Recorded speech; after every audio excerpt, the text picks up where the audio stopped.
How you doing? And welcome to my YouTube channel, or welcome back to my YouTube channel. I'm wondering if you've ever wondered, how long should a Yoga Nidra practice be anyway? Well, if so, you're not alone. In fact, it's one of the most common questions that I get, and it's one of the most searched for topics on my blog. So today, let's explore that optimal length for a Yoga Nidra session. I was leading a Yoga Nidra workshop a little while ago when someone raised their hand and asked, why don't we just do this for an hour? Wouldn't more Nidra mean more rest? And that sounds logical, yes, but the truth is that Yoga Nidra isn't linear.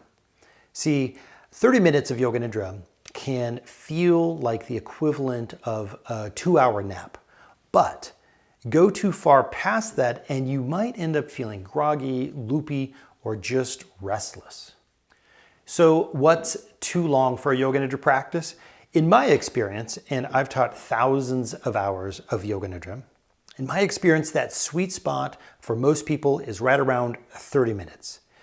Past that point, and I often start to see people shifting around or losing focus or even falling asleep entirely. And while I believe it is okay to fall asleep, Yoga Nidra is really about entering that liminal space, the space between waking and sleeping. And so too much time there can feel like saturation. That said, if your intention is sleep, maybe a 45 to 60 minute Yoga Nidra practice can be superb. You know, especially if it's like a pre-recorded session and you listen to that as you're drifting off at night.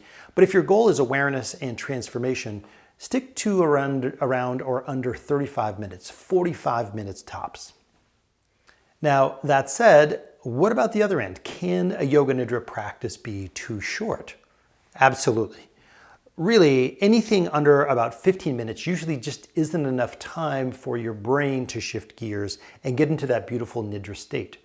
One of my most influential teachers, Dr. Judith Lassiter, often says that it takes at least 15 minutes just for the brain to relax into Shavasana. And the same goes for Yoga Nidra.